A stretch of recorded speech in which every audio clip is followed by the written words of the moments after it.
जय श्री माता जी। समस्त ध्यान यात्रियों को इस चेतना का सादर नमन। शुभारंभ होने जा रहा है आज की ध्यान यात्रा का। सभी यात्रियों से निवेदन है वे इस यात्रा के लिए अपने अंतःकरण को सुव्यवस्थित कर लें। अपने समस्त संगी साथियों को, जो आपके इस यात्रा के सहयोगी गण हैं, उन सभी को अपने हृदय में एकत्रित होने के लिए आमंत्रित कर लें। यानी अपने मन, चित्त, चेतना, जागृति व समस्त संवेदन इंद्रियों, व समस्त ज्ञानेंद्रियों को अपने हृदय में बुला लें और स्वयं भी अपने सूक्ष्म अस्तित्व में, अपने हृदय में पहुंचे विश्व की समस्त सूक्ष्म चेतनाओं के बीच जो श्री मां के समक्ष ध्यानस्थ हैं,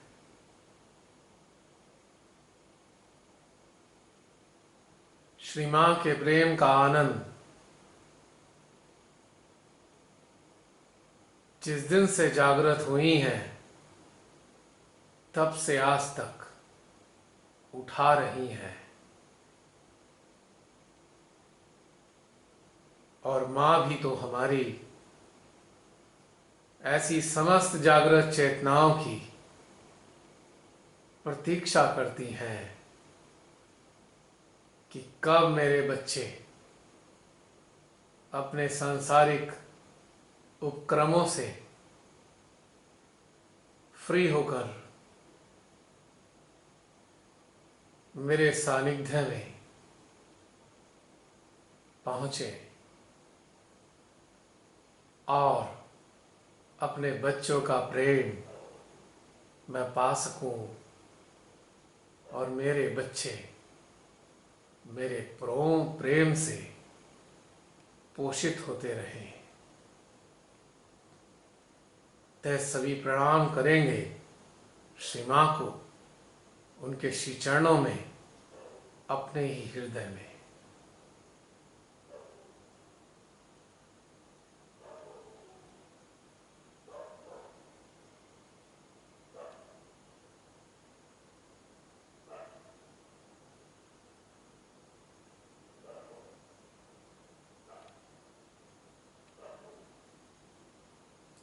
उनके श्री चरणों से फूटने वाली चैतन्य धाराओं को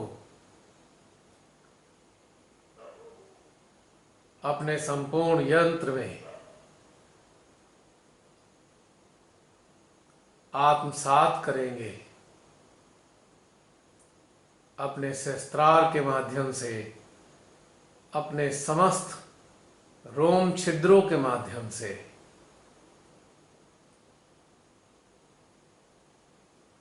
जैसे कि एक वृक्ष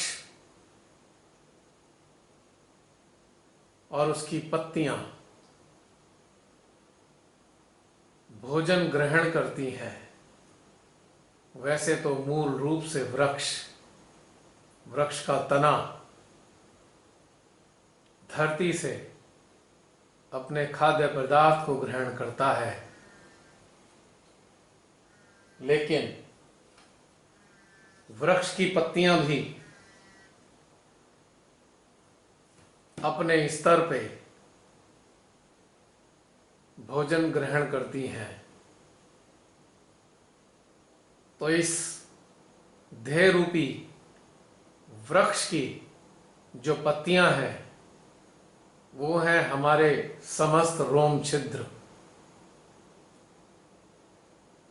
पोषण तने से भी हो रहा है, यानी कि पोषण सहस्त्रार से हो रहा है। यह वृक्ष उल्टा है,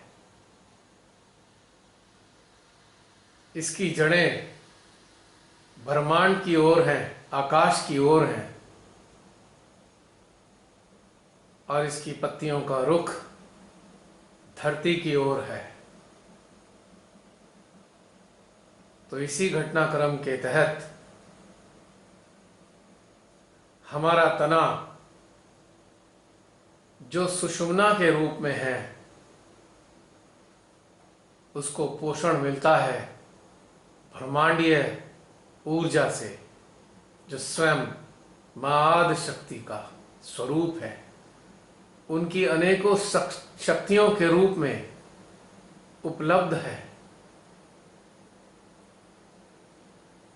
और पत्तियां भी यानी रोम छिद्र भी अपने अपने स्तर पर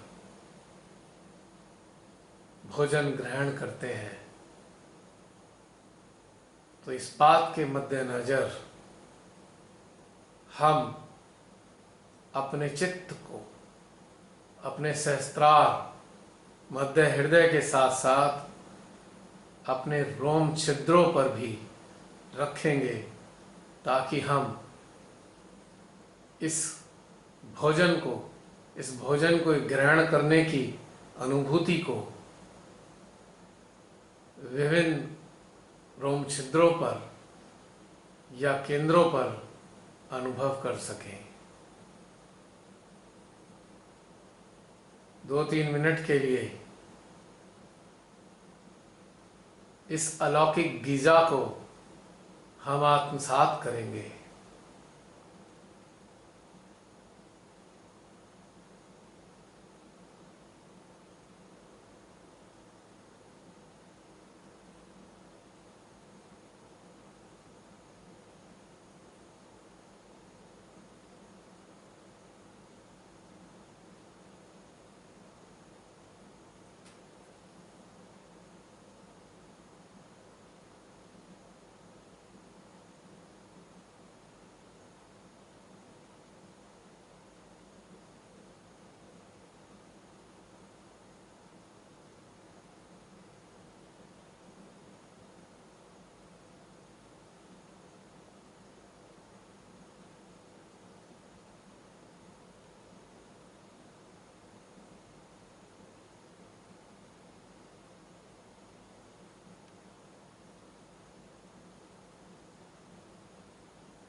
इस आनंद देने वाली दिव्य ऊर्जा को ग्रहण करते करते हम शून्य समाधि में उतरते जाएंगे। शून्यता की समाधि जो स्वयं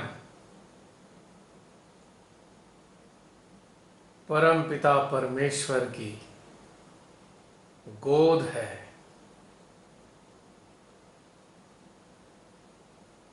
वात्सल्यमयी मां का दुलार है।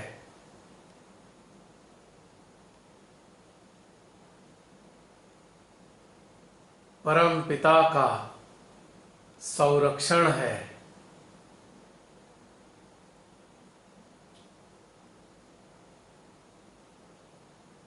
धीरे धीरे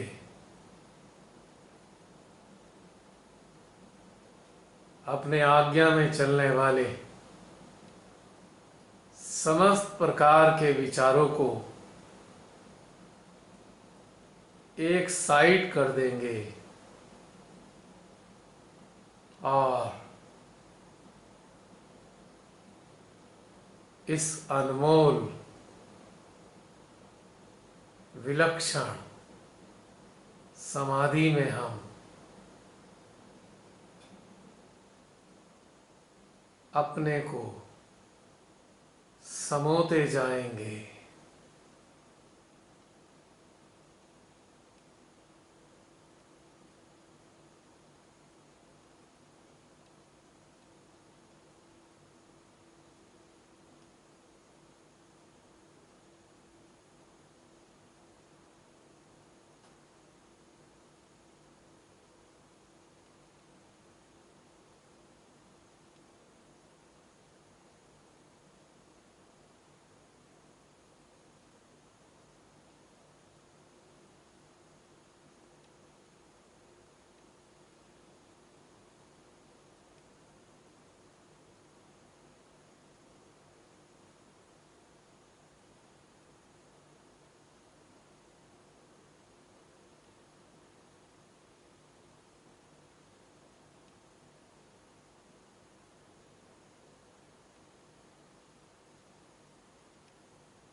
हम सबकी चेतनाओं को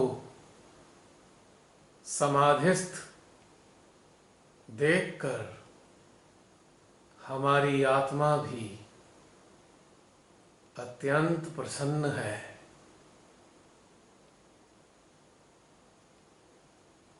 उसकी प्रसन्नता हमारे हृदय में आनंद के रूप में प्रकट हो रही है। समाधिस्थ अवस्था में आनंद बिल्कुल ऐसा ही अनुभव देता है जैसे कि किसी कक्ष में एक सुगंधित अगरबत्ती को जला दिया जाए,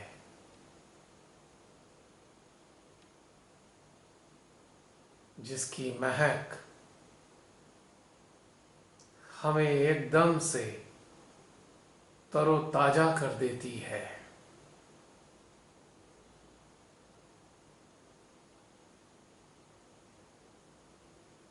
आत्मा का सानिध्य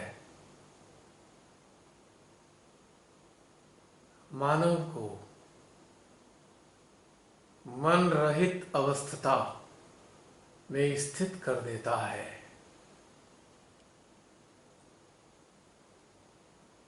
और मन का ना होना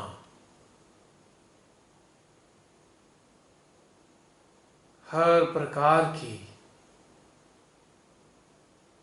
मानसिक समस्याओं का निराकरण है। हर प्रकार की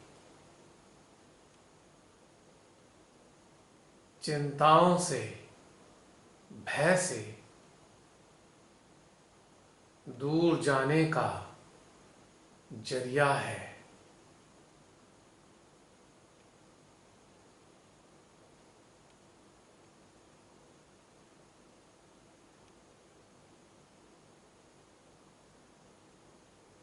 हे मेरी आत्मा,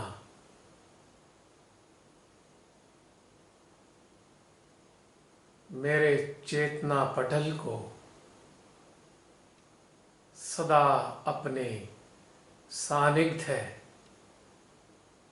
व प्रेम से आच्छादित रखना।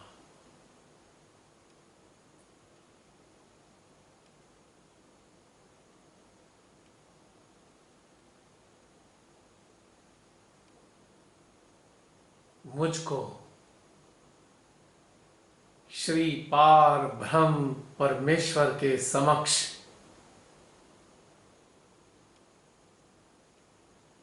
जाने की योग्यता प्राप्त करने में मेरी मदद करना। अंततो गत्वा मेरा अंतिम लक्ष्य है तो श्री पार ब्रह्म परमेश्वर के श्री चरणों में स्थित होना है।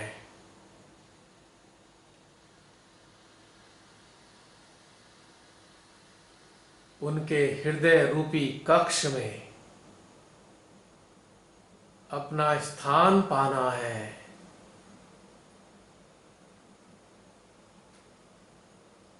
अपनी परम माता के कार्यों के योग्य होना है। हे मेरी आत्मा,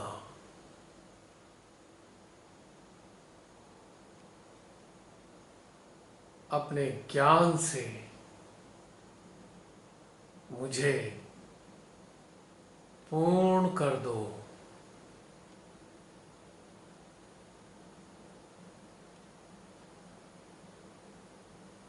दो मिनट के लिए हम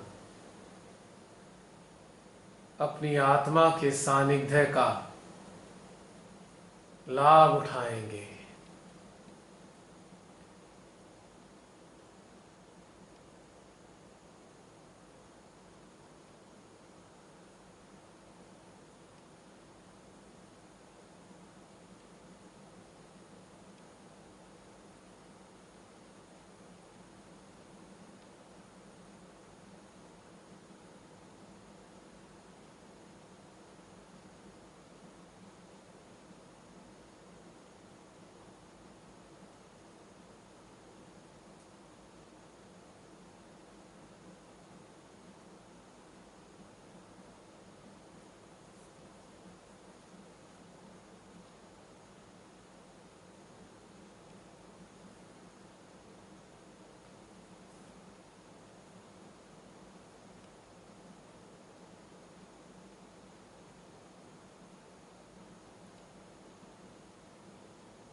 हे मेरी आत्मा,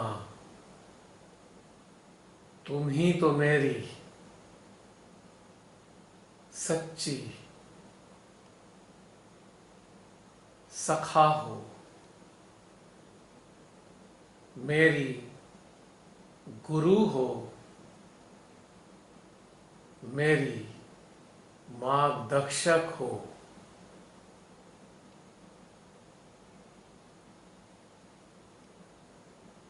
तुम ही तो हो जिसके जरिए मैं अपने परम प्रिय परमात्मा को देख पाता हूँ।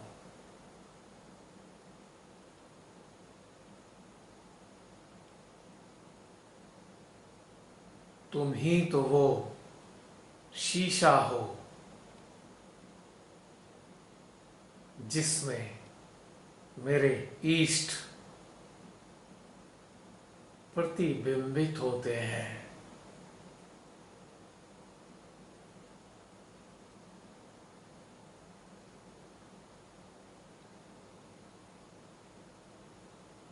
मेरे अस्तित्व में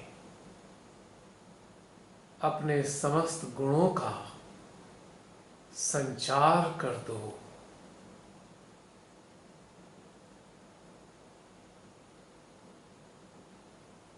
ताकि मैं भी आपकी तरह स्थित प्रज्ञ हो जाऊं।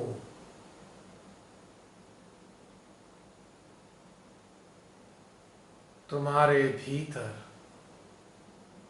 निरंतर प्रेम, करुणा, आनंद प्रवाहित होता रहता है।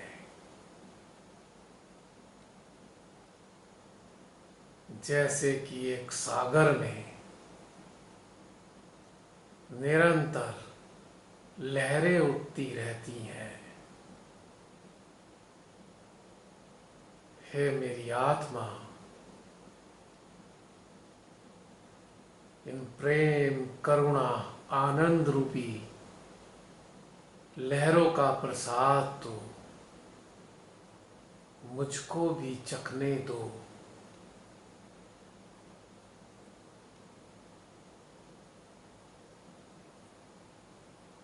अपनी इन लहरों पर मुझको भी तो अटखेलियां करने दो।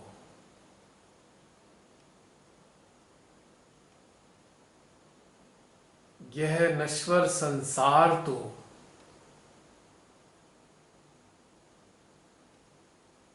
विधि के विधान के घटनाक्रम के तहत अपनी गति से गतिमान है।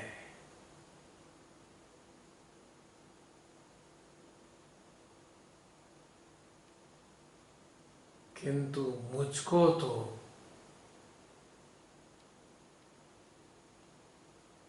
अपने प्रेम आवरण में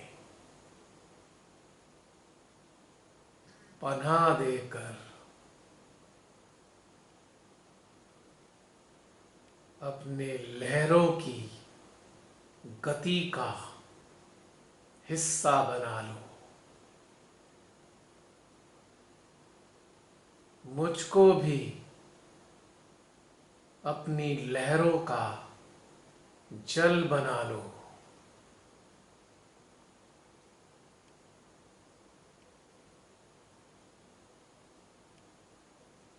मुझको भी अपने भीतर सदा रहने की स्थिति प्रदान कर दो।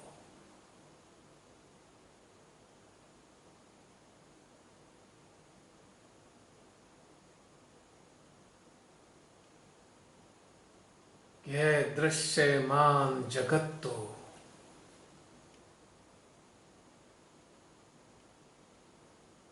चेतना की परिधि पर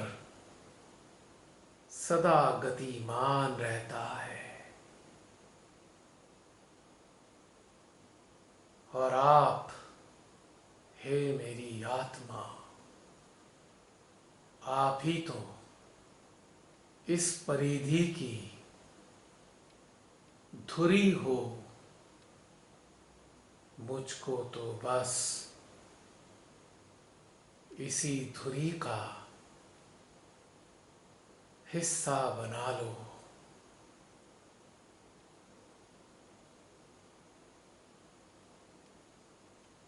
मैं भी अपने चारों ओर परिक्रमा करती हुई दुनिया को साक्षी भाव में आप ही की तरह निहारता रहूं।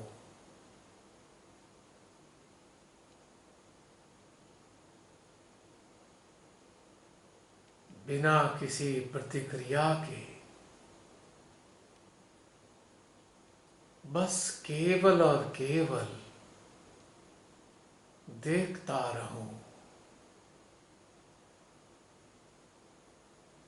और परमात्मा की बनाई इस रचना का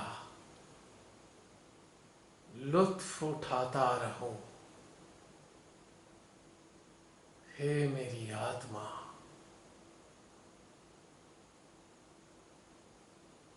हे परम प्रिय परमात्मा के अंश,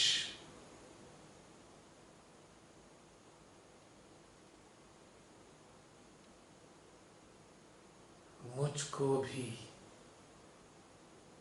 अपने अंश का अंश बना लो।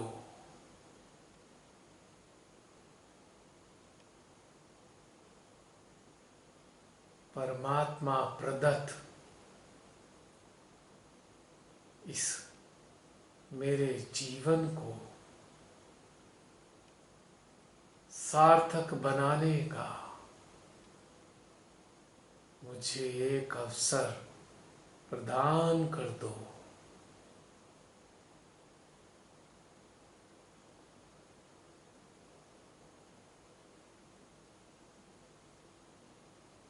मेरी चेतना के हृदय में आन बसो।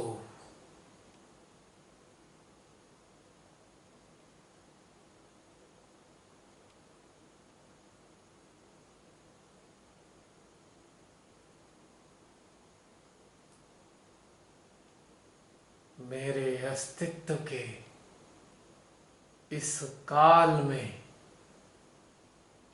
बने रहने को सार्थक कर दो।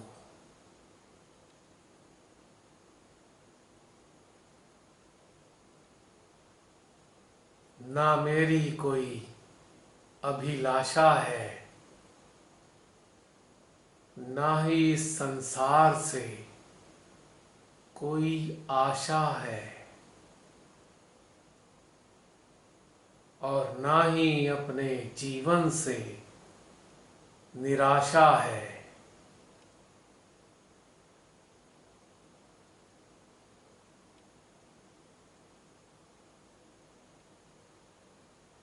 यह अस्तित्व तो केवल और केवल परमात्मा प्रदत्त इस जीवन का अनुभव कर रहा है।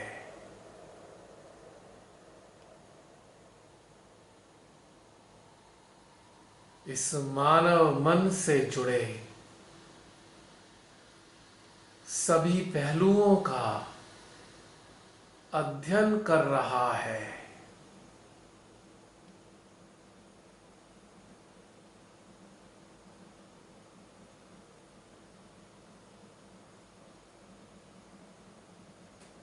मन के वैचित्र्य का चित्रण कर रहा है।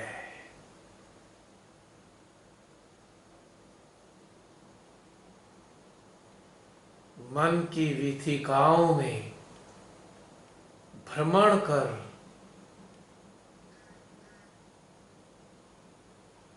अमन की ओर अग्रसर हो रहा है।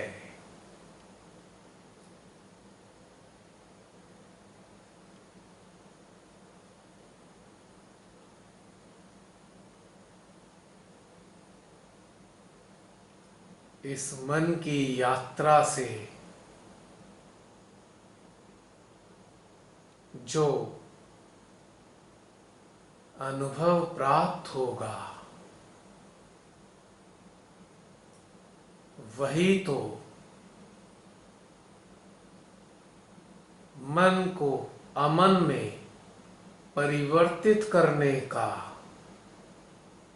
साधन होगा। मन से गुजरने में कोई समस्या नहीं है।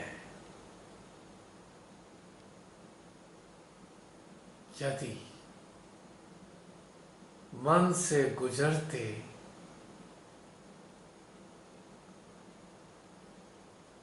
साक्षी का आवरण ओढ़ लें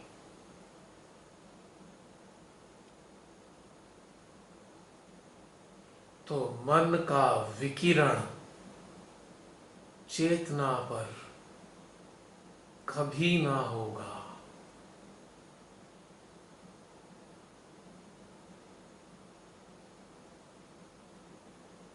परेशानी मन से नहीं, मन के विकिरण से होती है।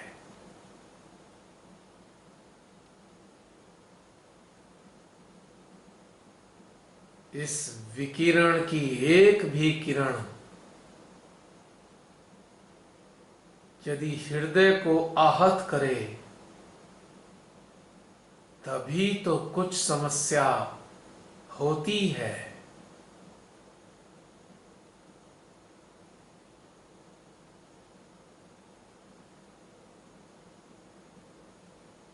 जब हम साक्षी के आवरण में मन की गहराइयों में विचरण करेंगे तभी तो मन से परे जाने के समस्त मार्गों से परिचय करेंगे।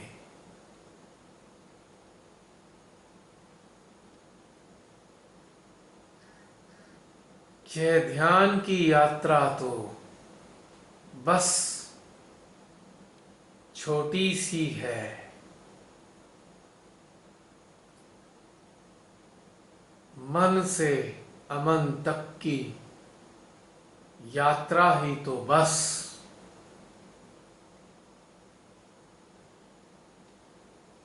हमको करनी है। माँ को अपने साथ हृदय और सहस्त्रार में जब पाकर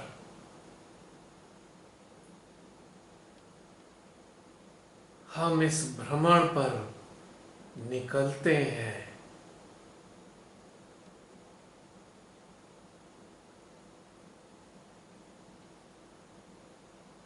तब हमारे भीतर व्यर्थ के विचार हमारी चेतना में कभी नहीं खलते हैं।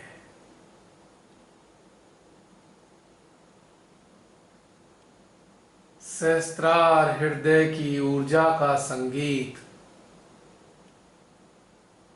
जब हमें आडोलित करने लगता है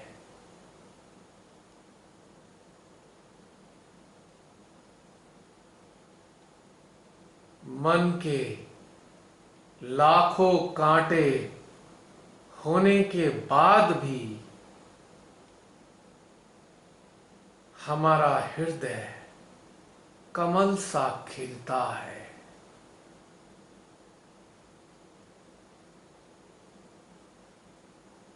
खिलते कमल के बीच ही तो हमें अपनी माँ का दीदार होता है। श्री लक्ष्मी की तरह वो इस कमल पर विराजमान होती है, दे देकर अपने अनंत आशीर्वाद हमारी जीवात्मा को आनंदित करती हैं।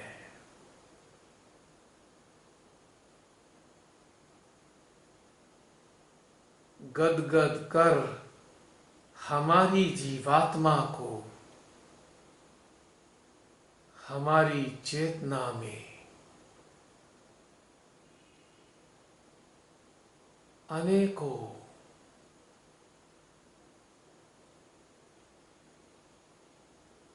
आनंद के शब्द बोती हैं।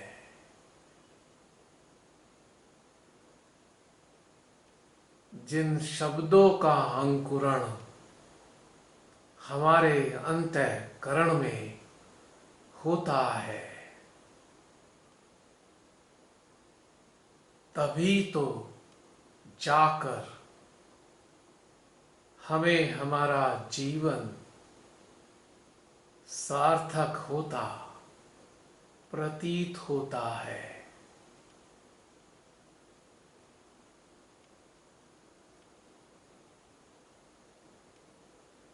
इस अंकुरण के बाद जब यह ज्ञान के पौधे बड़े होते हैं,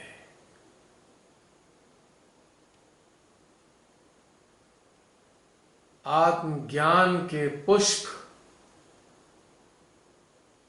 इन पौधों पर खिलते हैं,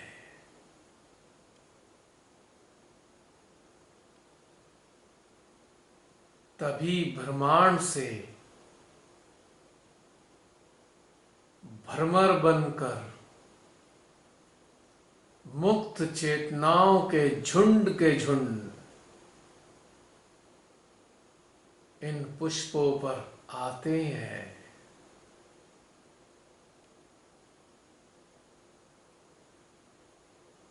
और हमारे अंतःकरण के उपवन में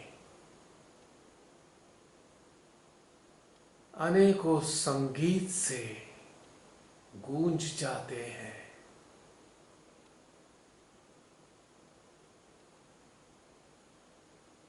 इस संगीत की लहरियां जब हमारे अंतः अस्तित्व को आडोलित करती है,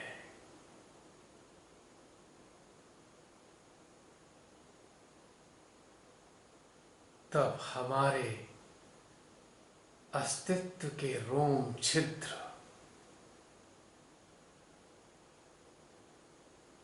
तब ही जाकर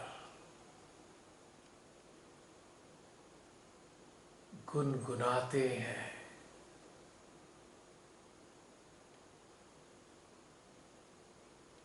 इनकी गुनगुनाहट और प्रसन्नता की खबर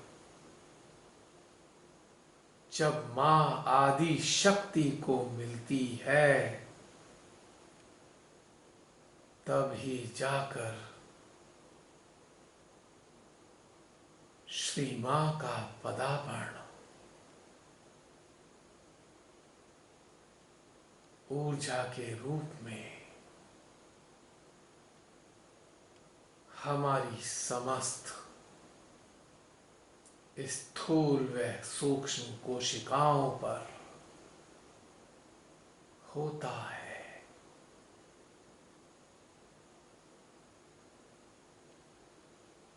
तब ही जाकर हमारी मुक्ति का आगाज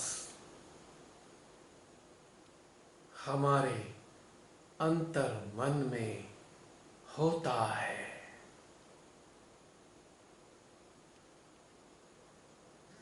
और तभी निर्भयता, निर्लिप्तता, निरपेक्षता, निर्विकारिता और निर्विकल्पता का आभास हमको होता है।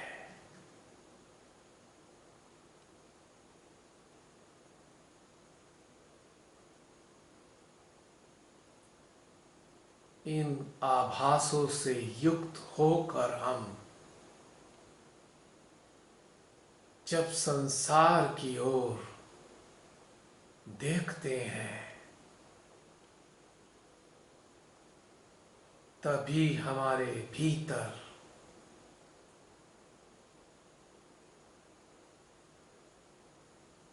श्री महादेव का एहसास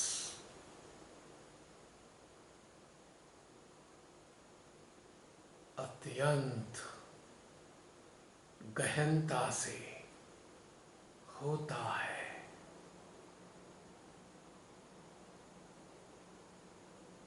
जैसे वो अधखुली आंखों से अपनी सृष्टि को निहारते हैं,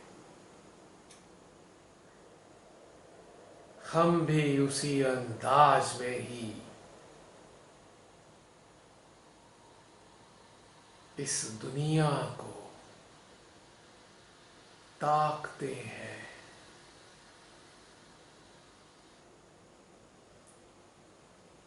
तभी जाकर सांसारी हलचलों का दुष्प्रभाव हमारी चेतना में नहीं होता है।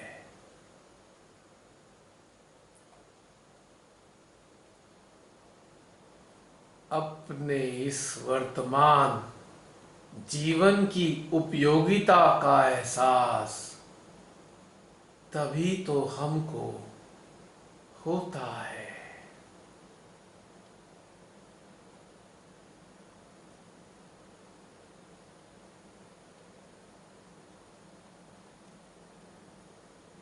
रोते, कलपते, विलाप करते, पीड़ित होते, भयभीत होते, छटपटाते मानवों को हम करुणा से देखते हैं।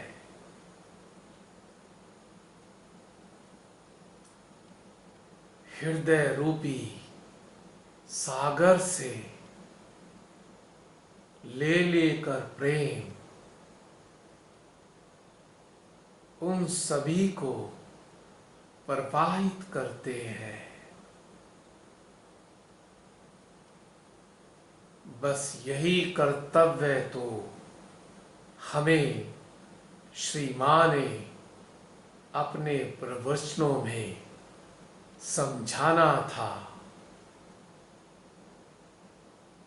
इसी अवस्था में अपने सहस्त्रार से जन्मे समस्त बच्चों को लाना था।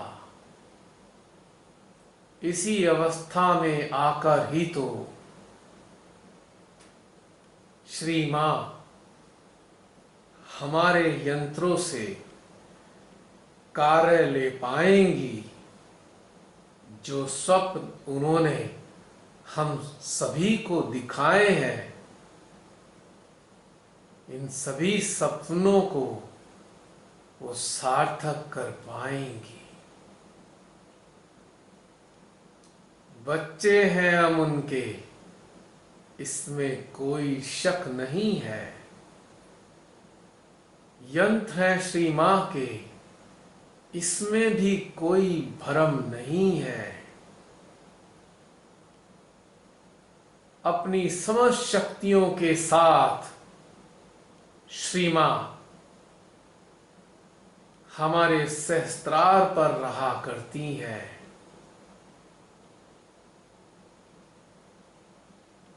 अपनी समग्र इच्छा के साथ वो हमारे हृदय को अपनी करुणा से भरती हैं। इस हृदय को उन्होंने अनहद का दर्जा दिया है, क्योंकि अपने करुणा प्रेम वात्सल्य से इस हृदय रूपी सागर को अनंत कर दिया है। तो काहे को कोताही करें हम प्रेम करुणा वात्सल्य को बांटने में, जब स्रोत स्वयं श्री मां है और हम उनके बालक हैं। उनकी दी हुई विरासत से ही तो हम अपने जीवन को सार्थक बनाने चले हैं। किंतु हमारे जीन्स में भी तो श्री मां के ही तो जीन्स परिलक्षित होते हैं। तभी तो हर श्री बालक के हृदय से श्री मां के ही तो वचन प्रस्फुटित होते हैं।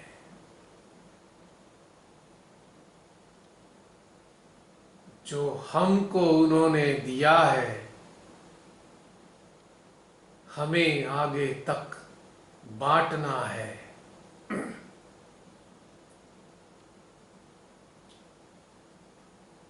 किंतु हमें अच्छे व बुरे का भेद अपनी चेतना में समझाना है।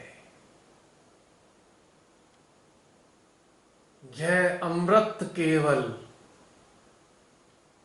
सुपात्रों तक ही जाना है। कुपात्रों को तो हमें अपनी चेतना से ही हटाना है। यही तो सद्विवेक का लाभ हमको मिलता है। मां के हृदय में आकर रहने का आनंद हमको बिना परिश्रम के मिलता है।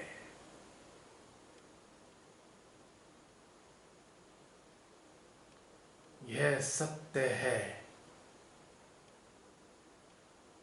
कि श्री मां हम सब के माध्यम से कार्य करती हैं।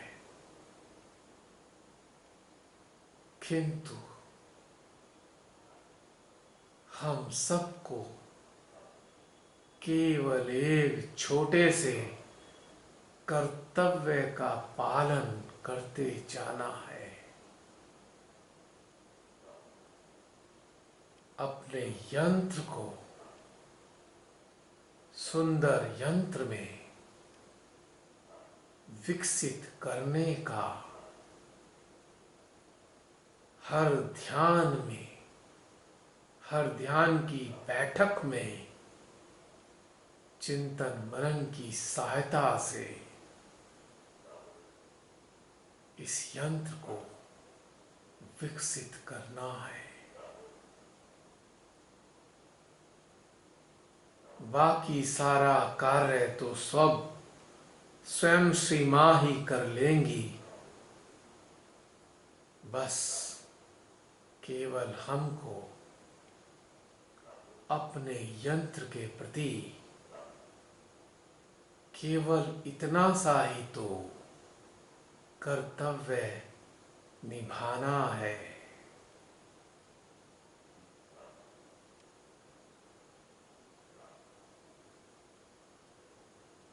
जो ज्ञान हमारे संज्ञान में श्री मां लाते जा रही हैं, बस केवल वही ज्ञान तो हमें अन्यों तक पहुंचाना है।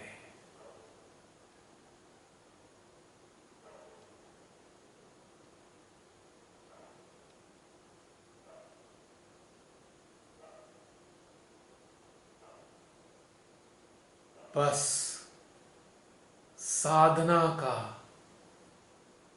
छोटा सा मकसद यही है।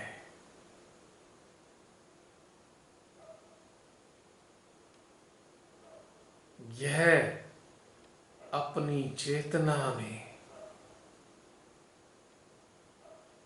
चिंतन मनन ध्यान के माध्यम से देखना कि क्या सही है, जो सही चीज हम मंथन के बाद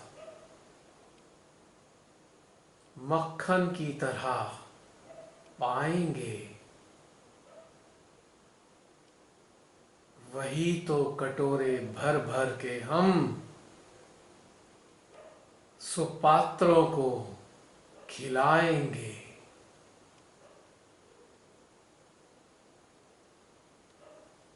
ये सुपात्र कोई और नहीं, स्वयं कृष्ण के सखा हैं,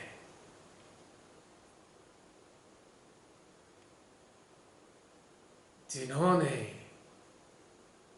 कृष्ण का दिया माखन द्वापर में चखा है।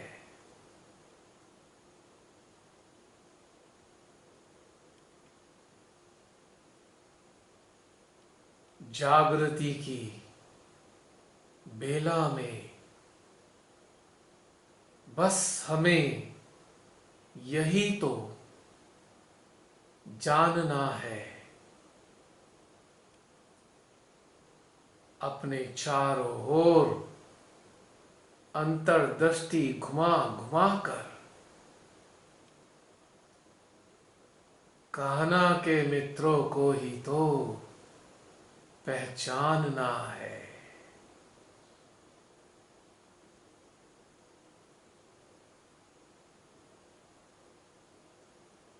उनकी 16,000 शक्तियां वही तो इस अवस्था में आप अपने चारों ओर पाएंगे।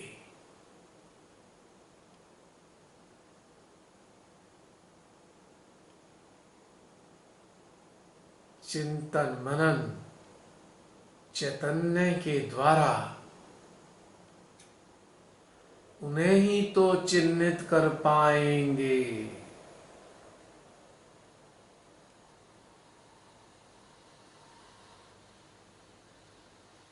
वही सखा ही तो श्री मां की सेना के सैनिक है।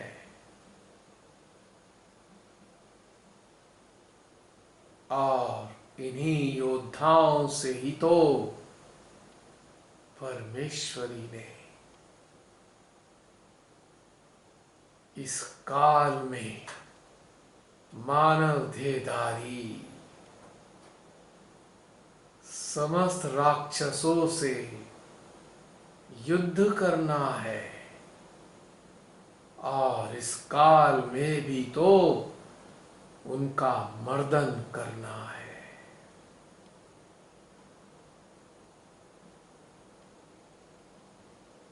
ना हमको खड़ग चलानी है, ना कोई तीर चलाना है। समस्त महादुष्टों को अपने चित्त में भरकर चेतना से निशाना बनाना है। निशाना हम साधेंगे, शक्ति मां चलाएंगी। इसी विधि से ही तो सारे महादुष्टों को निपटाएंगी।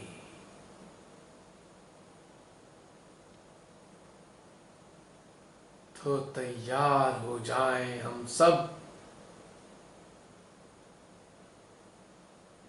स्वयं के यंत्रों को इस स्तर तक लाने में करके संपूर्ण समर्पण श्री चरणों में।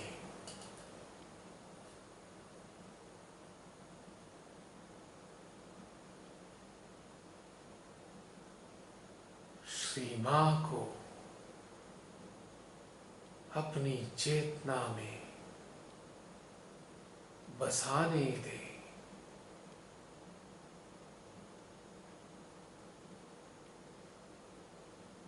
मिनट 2 मिनट के लिए हम श्री मां को अपनी चेतना, अपनी आत्मा, अपने अंतःकरण, अपनी समस्त नसी नाड़ियों में अनुभव करेंगे।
अब अपने चित्त में हम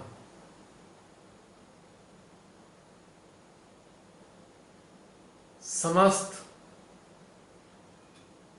नराधमों को, नर पिशाचों को, रक्त बीजों को, शैतान रूपी मानवों को अपने चित्त में एकत्रित करेंगे।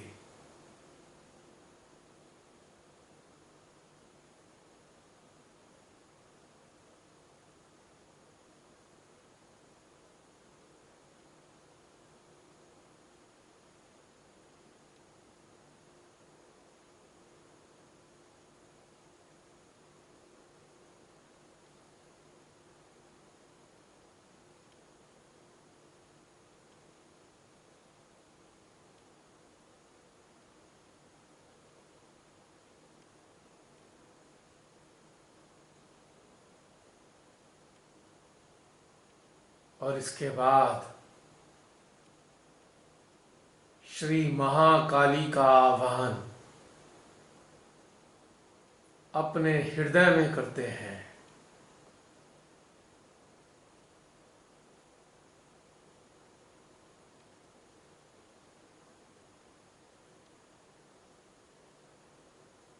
यानी श्री महाकाली का हम ध्यान करते हैं।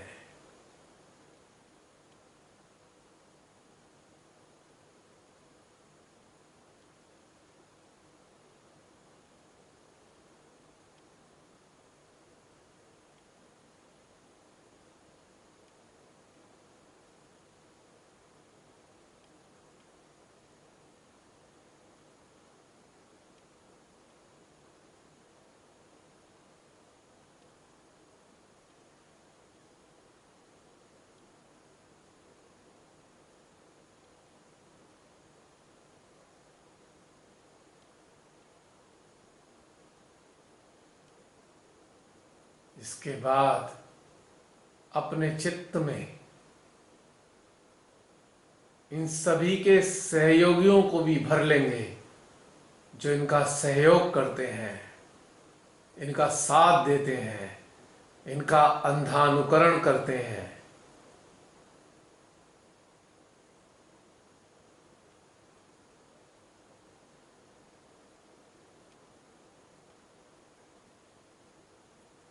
जो मानव जाति को मिटाने के स्वप्न देख रहे हैं,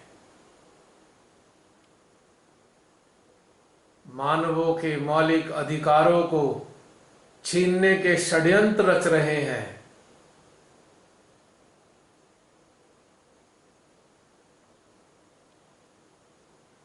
मानवों को गुलाम बनाने के लिए नित नवीन नीतियां खेल रहे हैं, इन सभी मानवता, प्रकृति व परमात्मा विरोधी दुरात्माओं को टारगेट करेंगे।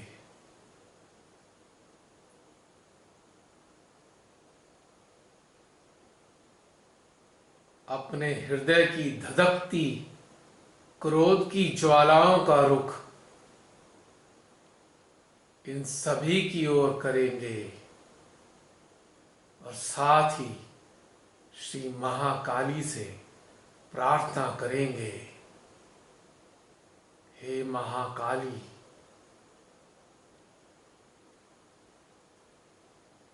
इन सब का समापन कर दो, इन सभी को समूल नष्ट कर दो और इस काल को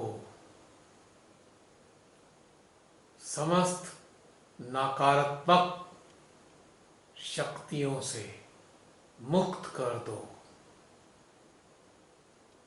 ताकि आपके बच्चे इस संसार में जब तक भी देह के रूप में है, आनंद, प्रेम व शांति के साथ रह सकें।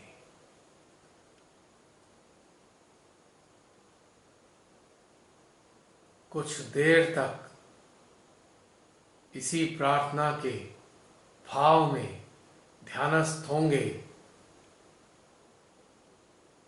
और अपने हृदय में उठती हुई लपलपाती लपटों को इन सभी कॉकरोच जैसे नकारात्मक अस्तित्वों की ओर करेंगे।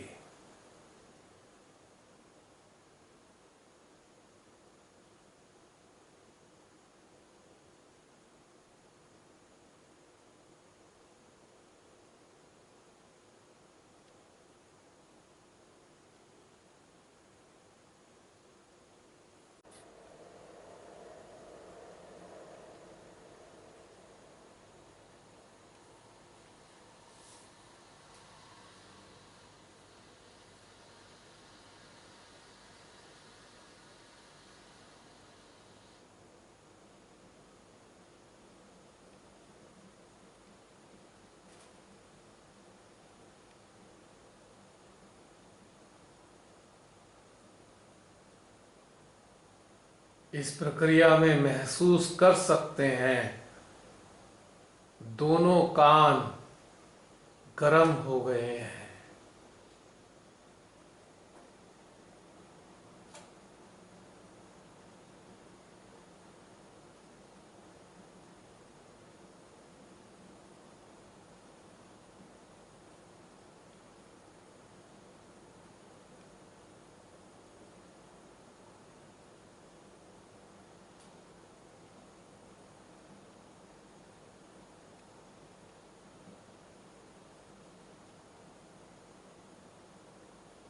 इसी के साथ ही अपनी चेतना को हम श्री कल्कि के स्थान पर यानी त्रिनेत्र पर स्थित कर देंगे। उनका भी आवाहन करेंगे।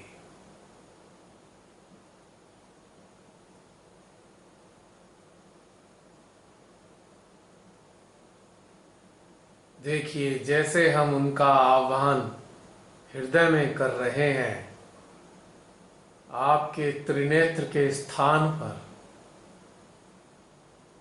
ऊर्जा का अनुभव प्रारंभ हो गया है।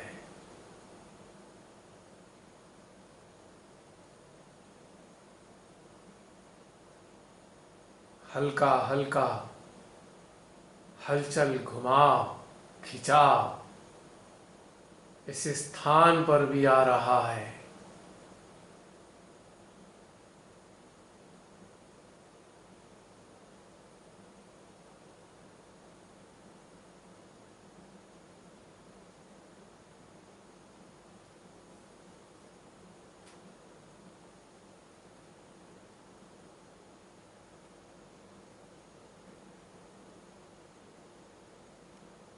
उनसे भी प्रार्थना करते हैं, हे श्री कल्कि,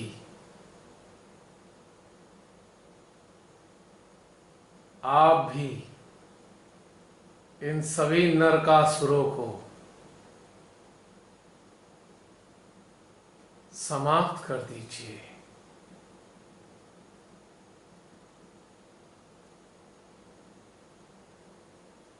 अब अपने तीसरे नेत्र की ऊर्जा का भी रुख हम इन सभी की ओर करेंगे, यानी हृदय की ज्वालाएं भी इनकी ओर निकल जा रही हैं और तीर्थय नेत्र की ऊर्जा भी इनकी ओर प्रवाहित हो रही है।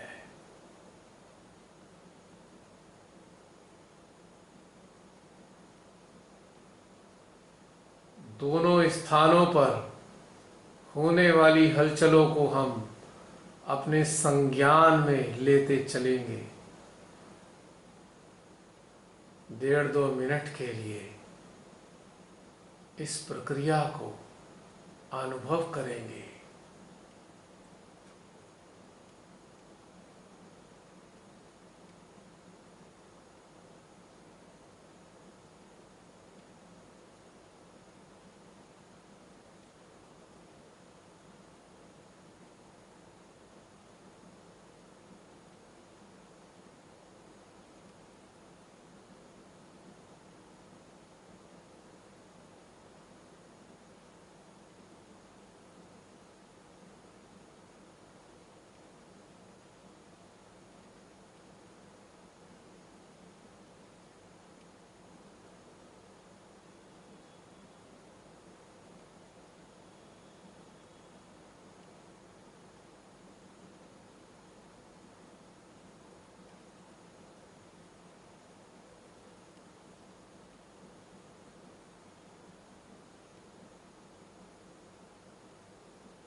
अब हम अपने चित्त में लाएंगे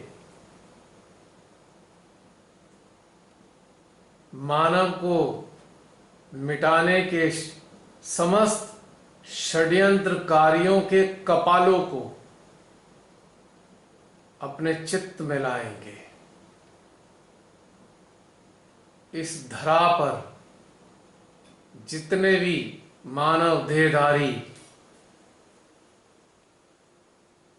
महादुष्ट हैं, जो मानवता को क्षति पहुंचा रहे हैं, पूरे विश्व के समस्त षड्यंत्रकारी और षड्यंत्रकारियों के सहयोगियों के कपालों को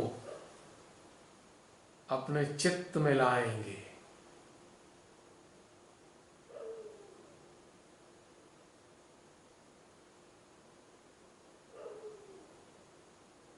जैसे कि नगर निगम की व्यवस्था जब खराब हो जाती है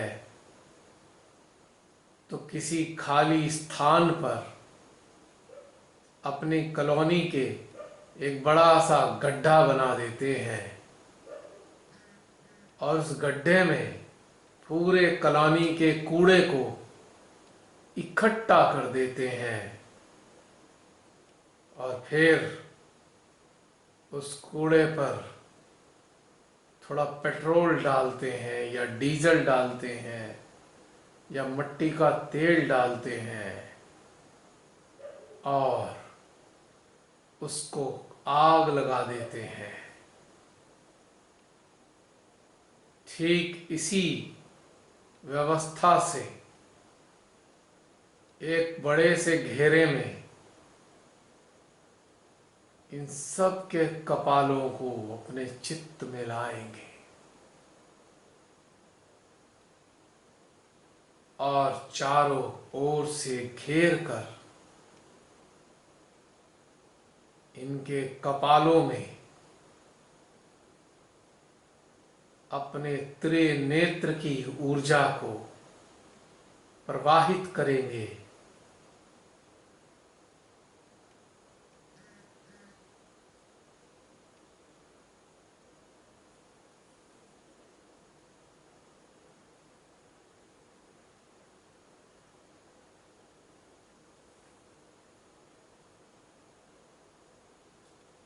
और प्रवाहित करते करते श्री भ्रांति देवी का आवाहन करते हैं। या देवी सर्वभूतेषु भ्रांति रूपेण संस्थिता नमस्तस्यै नमस्तस्यै नमस्तस्यै नमो नमः। हे भ्रांति देवी, हम बच्चों की आपसे विनम्र प्रार्थना है, इन सभी महादुष्टों की मस्तिष्क पर आप सवार हो जाइए। यह जो भी षड्यंत्र किसी भी कारण से मानव जाति को मिटाने के लिए कर रहे हैं, हे माते, इनके भीतर कुछ इस प्रकार की भ्रांतियां उत्पन्न कर दीजिए मां, जिनसे ये ऐसे कार्य करें जिससे ये स्वयं ही नष्ट होते चले जाएं। जैसे कि भस्मासुर अपने हाथ को अपने सर पर रखकर स्वयं ही नष्ट हो गया था, हे भ्रांति माँ, इन सब की बुद्धि को हर, इनको भ्रम में डाल दीजिए, ताकि स्वयं ये अपना सर्वनाश करने के कार्य करने में संलग्न हो जाएं। इसी प्रार्थना के साथ हम ध्यानस्थ होंगे श्री भ्रांति देवी का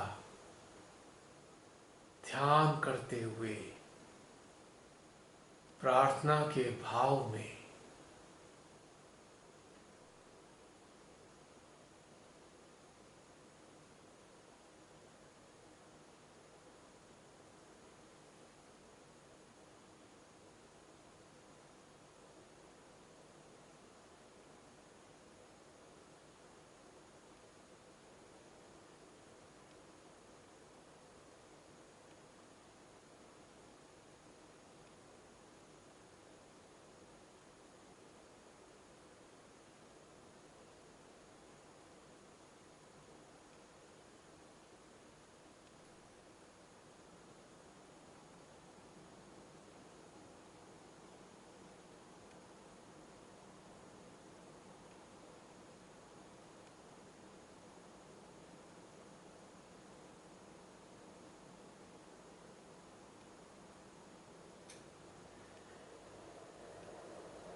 इसके बाद अपने मध्य हृदय में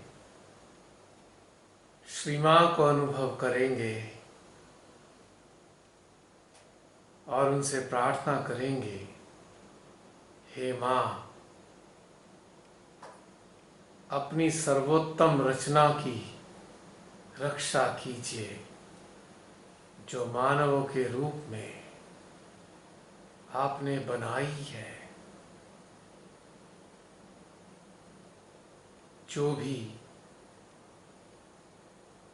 मानव आपसे प्रेम करते हैं, आपकी रचना से प्रेम करते हैं, आपकी रचना का सम्मान करते हैं माँ, ऐसे समस्त मानवों की रक्षा कीजिए।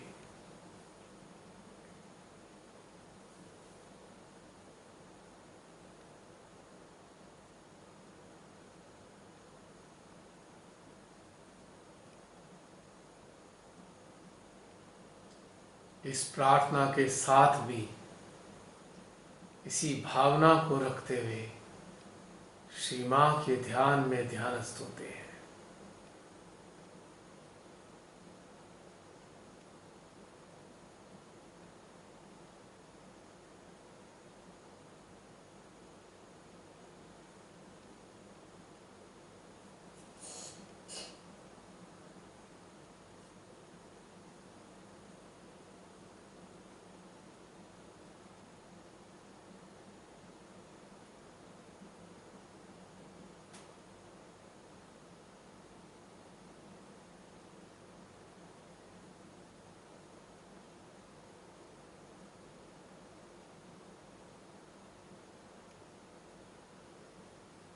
इसी के साथ ध्यान की यह यात्रा, ध्यान का यह चरण संपन्न होता है। जय श्री माता जी।